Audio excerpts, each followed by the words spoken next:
Hi, I'm Gavin, and I'm a therapist working online with clients in the LGBTQ+ community. If you've ever felt anxious walking into a room, second guessing how safe it is just to be yourself, then maybe this video is for you. Because what a lot of queer people experience isn't just stress, it's something called minority stress. It's a theory developed by a guy called Ilan Meyer that helps explain why LGBTQ+ people have poorer mental health than our straight peers. We experience higher rates of anxiety, depression, addiction, low self-esteem, and even suicide. And it's not just about being too sensitive, it's about living in systems that were never built with us in mind. Minority stress describes the extra layer of pressure that comes from being part of a stigmatized group. There's the everyday stuff we all deal with, money worries, work stress, relationships, and then there's the additional weight that comes from prejudice, exclusion, and inequality.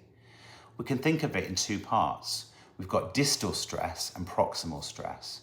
Distal stress is everything that happens around us, so it's the external environment. Things like homophobia, transphobia, biphobia, rejection from family, faith groups, or friends. It's the hate crimes, the lack of legal protection, or even the casual microaggressions that say, you don't belong here.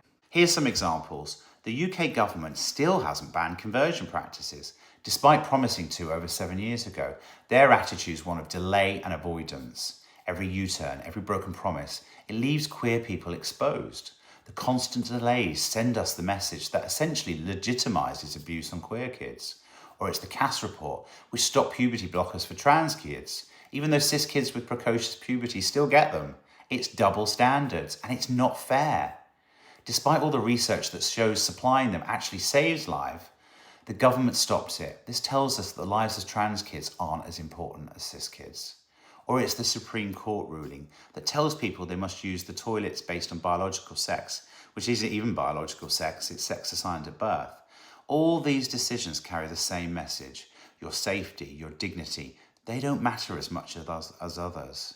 But here's the thing, when we live with those messages long enough, they stop just being external, we start to internalize them. That's proximal stress. It's the constant hypervigilance, scanning a room, a workplace, family gathering, wondering, am I safe here? It's monitoring how you walk, talk, or laugh. It's expecting rejection before it even happens, because it's happened so many times before.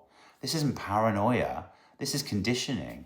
It's a survival mechanism that once protected us, but now keeps us on edge. I'm 53 and I still scan a room or a new place to see if it looks safe enough for me to be me. That's the legacy from my trauma of being bullied at school. It's automatic. The difference is that I understand where it comes from now and I've worked on it. But then there's the shame, that deep, quiet voice that says, hi, don't draw attention, fit in. That's what makes coming out so hard, not because we don't know who we are, but because we've learned to associate visibility with danger. When the world repeatedly tells us that who we are is wrong, we start to feel that maybe we are. That's not weakness, that's trauma. Minority stress lives in the nervous system.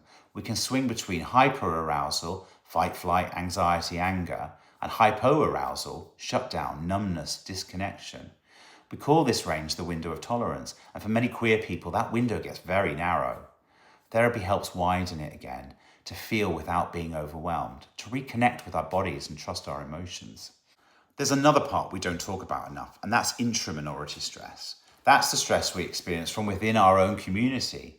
It shows up in racism, transphobia, biphobia, body shaming, all the same hierarchies that exist in the wider world, just repackaged in queer spaces.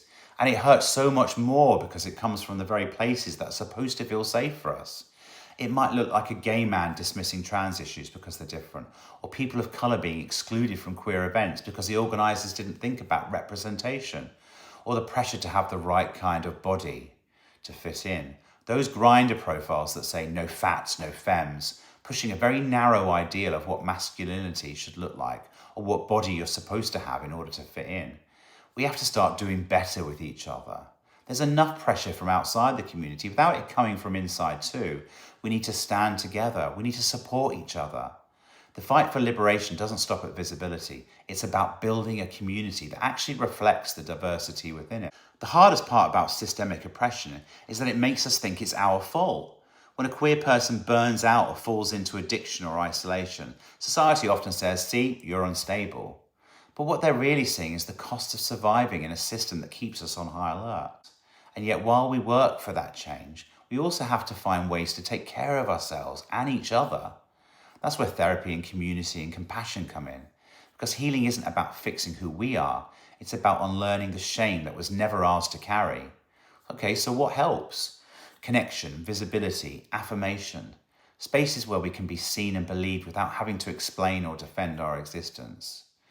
And healing happens when we start to notice what's ours and what was put on us. When we stop carrying the shame of systems built to keep us small. When we celebrate each other's differences instead of policing them. Queer joy isn't just about having fun, it's about defiance. It's saying, I exist, I love, and I'm still here. That's how we resist minority stress, not just by surviving, but thriving. If you got something from this video, please like, follow, and share.